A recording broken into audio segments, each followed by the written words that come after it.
Bismillahirrahmanirrahim. Assalamualaikum warahmatullahi wabarakatuh.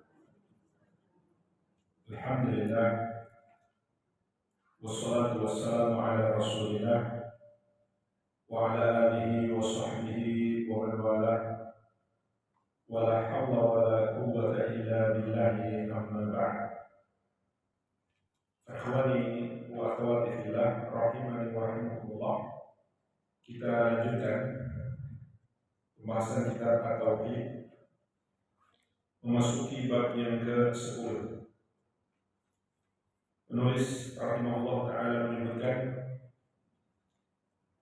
bab ma ja'a fi dzabhi li ghairillah, bab tentang menyembelih untuk selain Allah Subhanahu wa ta'ala.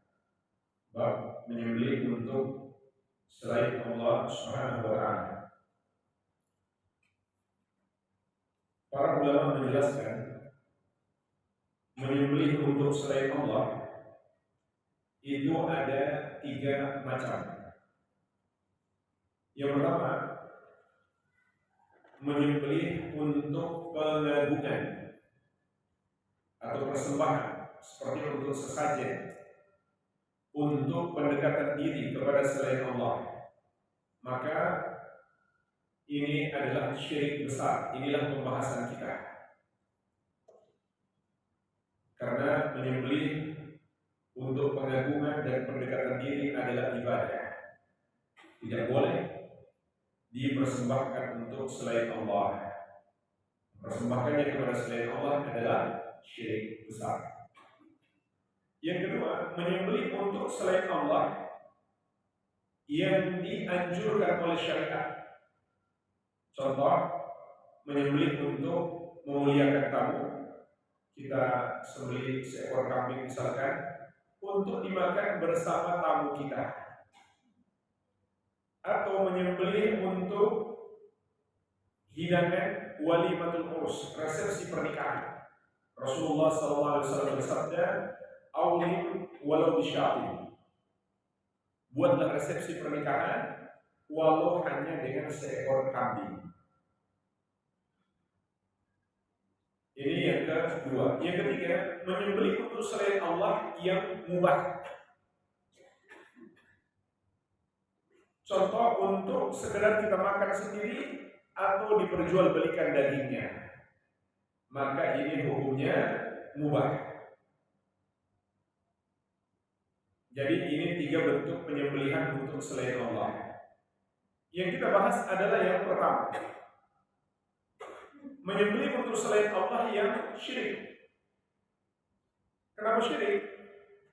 Karena menyembelih untuk pengagungan dan pendekatan diri itu adalah ibadah yang hanya boleh dipersembahkan untuk Allah semata. Penulis rahimahullah menyebutkan dalil-dalilnya. Yang pertama, surat Al-An'am ayat 162-163. Allah Subhanahu wa taala berfirman, "Qul inna sholati wa nusuki wa mahyaya wa mamati lillahi rabbil alamin la syarika." Katakanlah, sesungguhnya sholatku dan nusukku. Nah, jemaah sekalian, nusuk di sini bisa bermakna umum, semua ibadah, namun juga bisa bermakna khusus, yaitu sembelihanku. Hidupku dan matiku hanya untuk Allah Rabbul Alamin. Tidak ada sekutu baginya. Wa bidzalika umirtu wa ana awwalul muslimin. Itulah yang diperintahkan kepadaku dan aku muslim yang pertama. Ayat ini menunjukkan menyembelih itu adalah ibadah. Dari 2 sisi. Dari 2 sisi pendalilan. Yang pertama, dalam ayat ini menyembelih disebutkan bersama dengan sholat. Dan sholat sudah jelas ibadah. Maka sebagaimana sholat hanya boleh untuk Allah, begitu pula menyembelih hanya boleh untuk Allah. Yang kedua, dalam ayat ini menyembelih, Allah katakan lillahi rabbil alamin, hanya bagi Allah Rabbul Alamin. La syarika, tidak boleh ada sekutu baginya. Menunjukkan bahwa menyembelih itu ibadah. maka barang siapa yang menyembelih untuk selain Allah, berarti dia telah berbuat dosa syirik. Dalil yang kedua, surat Al-Kautsar ayat ke-2. Allah Subhanahu wa taala berfirman, "Fasholli li rabbika wanhar." Salatlah dan menyembelihlah hanya untuk Rabbmu. Dalam ayat ini juga ada dua sisi pendalilan yang menunjukkan menyembelih itu ibadah. Yang pertama disebutkan bersama dengan sholat yang sudah jelas ibadah. Yang kedua diperintahkan sebagaimana sholat, menyembelih hanya boleh untuk Rabbmu. Berarti menyembelih itu adalah ibadah yang tidak boleh diberikan kepada selain Allah Subhanahu wa ta'ala. Dan menyembelih untuk ibadah dalam Islam itu ada 3 dan bisa jadi 4. Yang pertama, udhiyah, penyembelihan korban yang kita lakukan pada tanggal 10 Dzulhijjah dan masih dibolehkan sampai 13 Dzulhijjah, tapi yang afdal di 10 Dzulhijjah. Yang kedua, menyembelih hadyu. Dan hadyu itu ada 2. Hadyu syukran, hadyu jubran. Hadyu untuk bersyukur bagi jamaah haji, dan hadyu karena pelanggaran. Nah, ini juga bisa berlaku bagi jamaah umroh. Contoh, sampai di Jeddah masih menggunakan pakaian biasa, belum pakai pakaian ihram. Maka itu hukumannya menyembelih seekor kambing dan dibagikan untuk orang miskin di kota Makkah. Yang ketiga, sembelihan akikah. Di hari ke-7 kelahiran anak kita. Anak laki-laki 2 ekor kambing, anak perempuan 1 ekor kambing. Kalau nggak mampu di hari ke-7, boleh kapan saja kalau sudah mampu. Yang keempat, menyembelih karena nazar. Nah, ini ada pembahasan tersendiri. Insya Allah kita bahas lebih detail di bab yang ke-12, bab tentang nazar. Jadi dari sini bisa kita petik pelajaran, menyembelih itu ibadah. Maka menyembelih untuk selain Allah sama dengan menyembah kepada selain Allah Subhanahu wa ta'ala. Dan ini juga kesyirikan orang-orang musyrik jahiliyah. Mereka menyembelih untuk berhala-berhala mereka. Mereka tumpahkan darah untuk berhala-berhala mereka. Nah, sayangnya kesyirikan ini masih dilakukan oleh manusia di zaman sekarang, bahkan ada yang mengaku sebagai muslim. Padahal dengan perbuatan itu dia menjadi musyrik. Nah, di antaranya orang yang menyembelih untuk sesajen, untuk persembahan kepada selain Allah. Bahkan syirik mereka bukan hanya satu. Menyembelih untuk selain Allah itu sudah syirik. Tapi di balik itu mereka punya syirik yang lain. Syirik dalam keyakinan. Pertama, mereka yakin ada penguasa selain Allah di gunung tertentu, di pantai tertentu. Makanya mereka datang untuk persembahan sesajen kepadanya. Itu keyakinan syirik. Yang kedua, mereka yakin dia maha mampu memberi manfaat kepada mereka. Itu syirik yang lain. Yang ketiga, mereka juga yakin dia maha mampu menimpakan mudarat kepada mereka. Itu syirik yang lain. Mereka juga berdoa, bermohon kepadanya. Itu syirik yang lain. Jadi bukan hanya satu syirik yang mereka lakukan.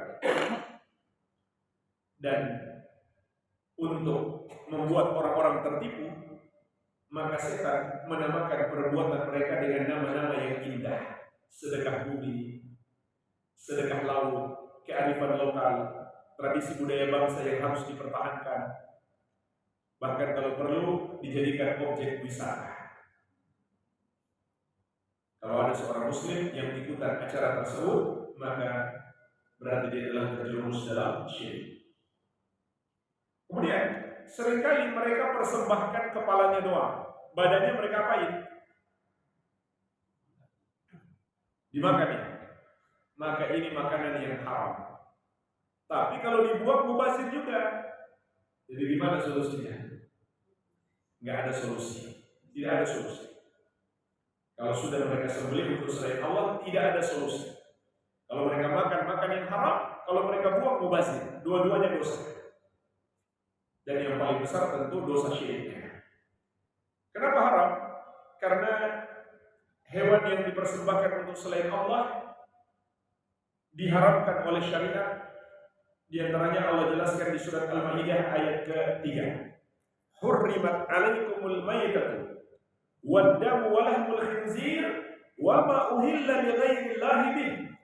Diharamkan atas kalian memakan bangkai, darah, daging babi dan hewan yang dipersembahkan untuk selain Allah. Lihat, disebutkan bersama babi. Haram itu. Tapi mereka makan. Subhanallah.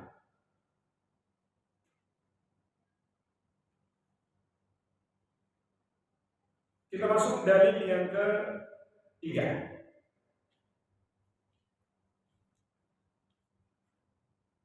Dari sahabat yang mulia Ali bin Abi Thalib radhiyallahu anhu. Beliau berkata, haddatsani Rasulullah sallallahu alaihi wasallam bi arba'i kalimat. Rasulullah sallallahu alaihi wasallam menyampaikan kepadaku 4 kalimat. Mari kita bahas jemaah sekalian satu persatu 4 kalimat ini. Yang pertama, la'anallahu man dzabaha li ghairillah.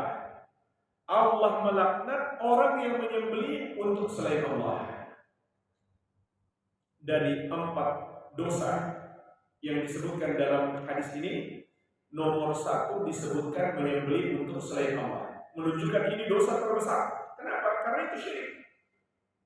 Pelakunya dilaknat oleh Allah Subhanahu wa taala. Artinya dia dijauhkan dari rahmat Allah. Allah benar-benar murka kepadanya. Dan bahkan Islamnya batal dan seluruh amalannya terhapus. Kalau sampai mati dia tidak bertobat, tidak ada ampunan baginya dan dia akan kekal di dalam neraka. Yang kedua, wala'anallahu man la'ana walidayhi. Allah melaknat orang yang melaknat kedua orang tuanya. Nah, melaknat orang tua, kata para ulama, mencakup 2 makna. Yang pertama, dia doakan supaya orang tuanya dilaknat Allah. Yang kedua, dia caci maki orang tuanya.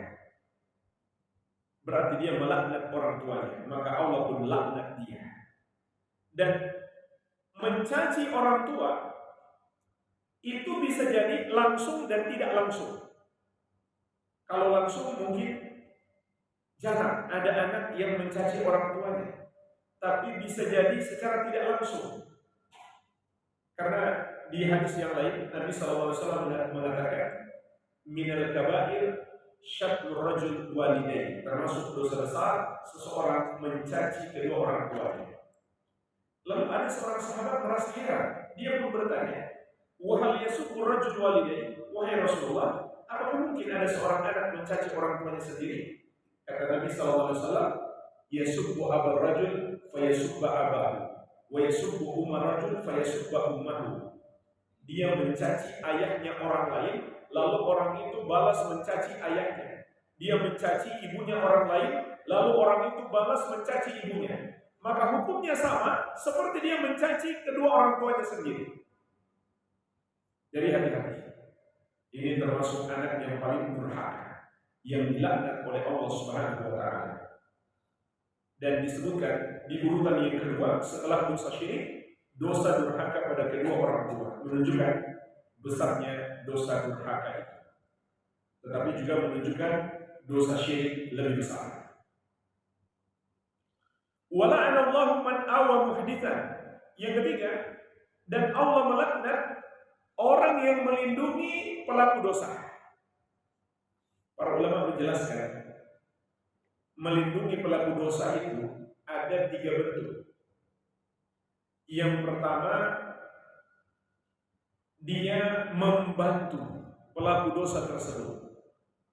Dia sediakan fasilitasnya, dia ikutan menolong. Nah, ini sama dengan orang yang membantu misalkan perayaan Natal. Sama saja. Dia ikut berdosa. Dosa apapun, nggak boleh kita bantu. Bukankah Allah Subhanahu wa taala telah berfirman, "Wala ta'awanu 'alal itsmi wal 'udwan." Jangan kamu tolong-menolong dalam dosa dan permusuhan. Cakupan makna yang kedua yang dimaksud melindungi pelaku dosa adalah dia lindungi dari hukuman yang seharusnya ditimpakan.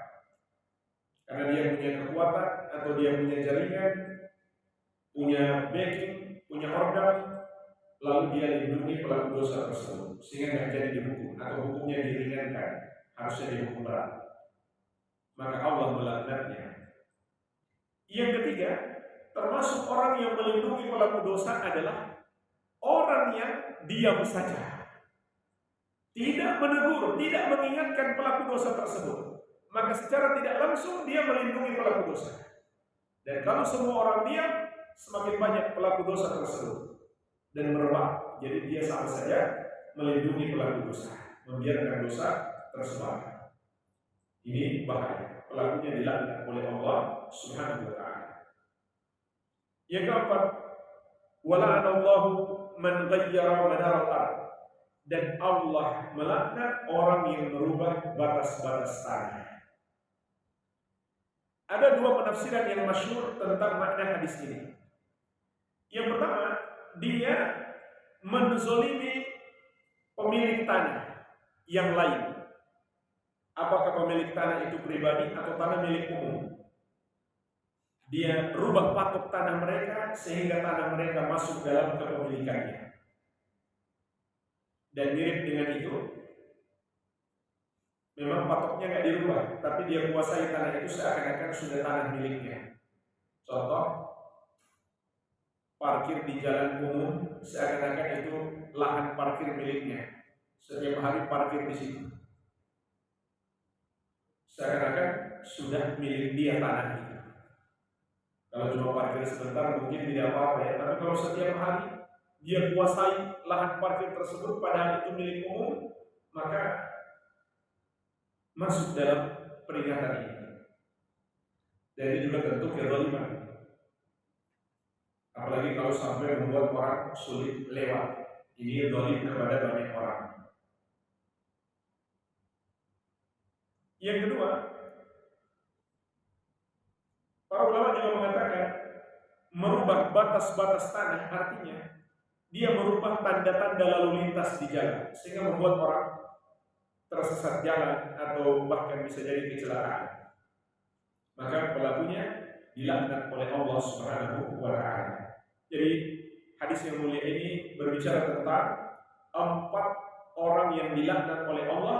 Nomor 1 adalah orang yang menyembelih untuk selain Allah Subhanahu wa taala.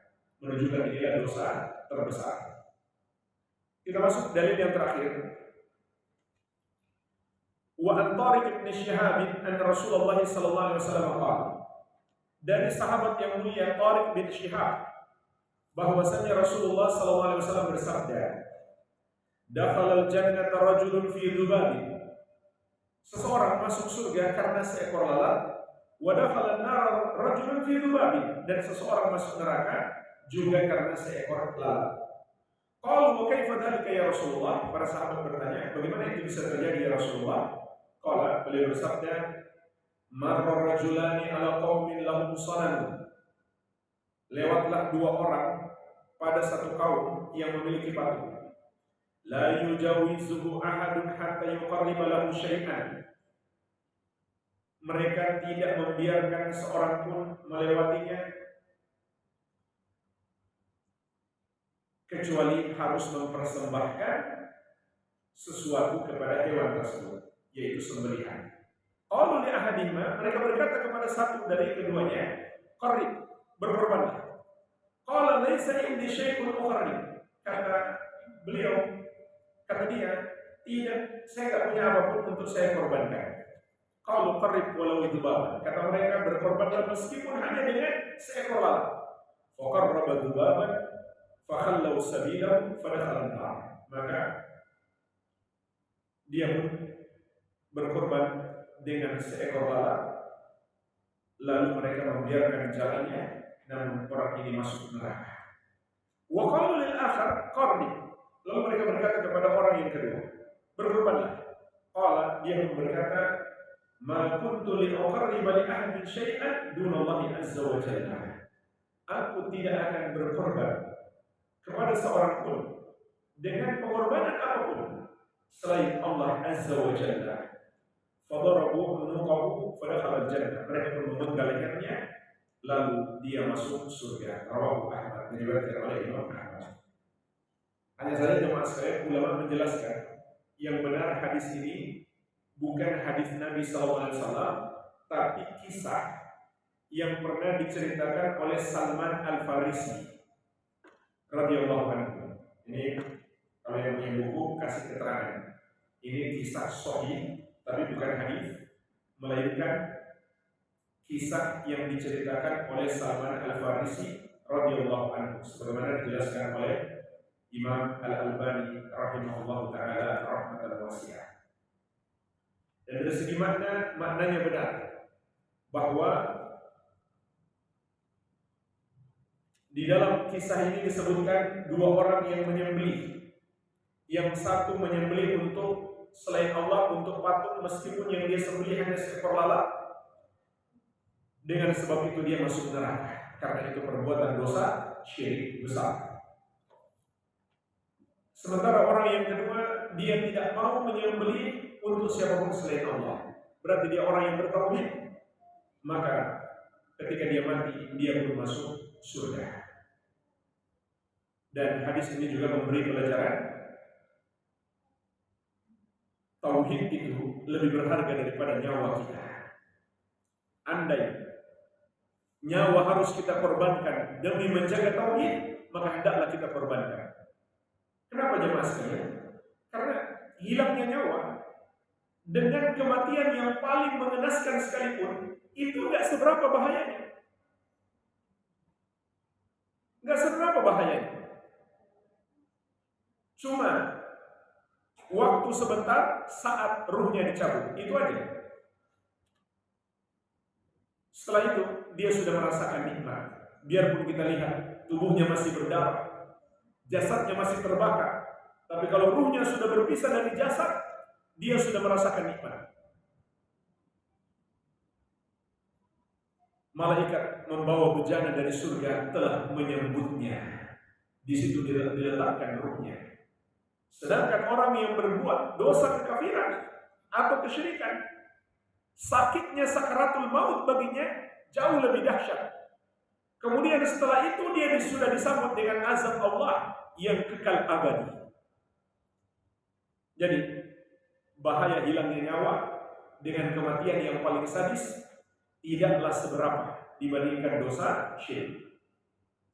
Sehingga Nabi SAW pernah bersabda, la tusyrik billahi syai'an wa in kutibta wa hurrikta. Jangan engkau persekutukan Allah dengan sesuatu apapun, meskipun engkau dibunuh dengan cara yang paling kejam, yaitu dicincang-cincang atau dibakar hidup-hidup.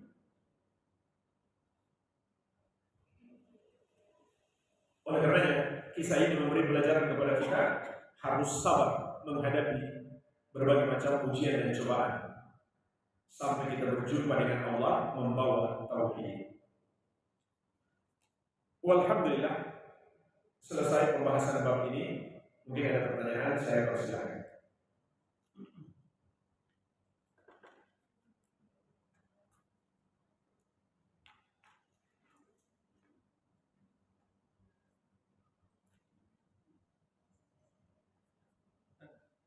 Silakan. Saya kan dijelaskan bahwa di dalam hadis Abu Thalib ada 4 yang dilaknat. Ali bin Abi Thalib.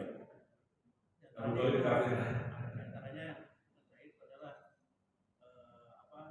memindahkan batas tanah.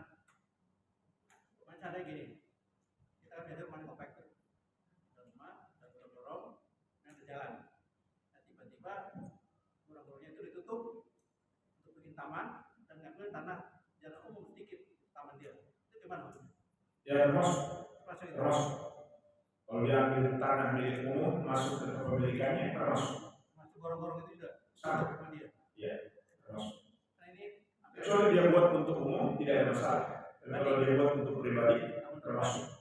Pribadi nanti tanamin pohon-pohon di masuk.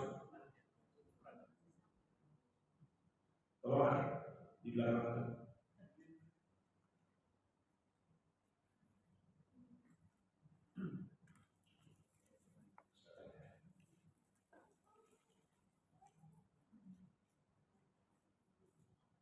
Bismillah, anak-anak sekolah madrasah ibtidaiyah setiap hari besar Islam selalu mengadakan peringatan dan lomba-lomba seperti lomba baca Al-Quran, cerdas cermat, hari besar Islam seperti Maulid Nabi SAW. Apakah anak-anak boleh mengikuti acara tersebut?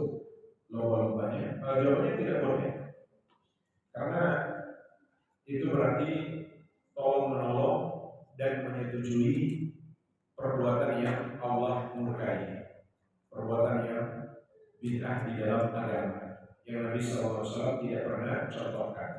Jadi kita tidak boleh terlibat apapun dalam hal-hal yang mungkar tersebut. Wallahu a'lam. Silakan ada yang lain.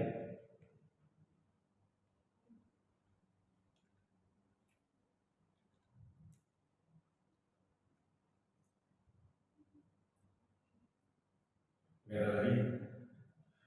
Belum ada, kita tutup.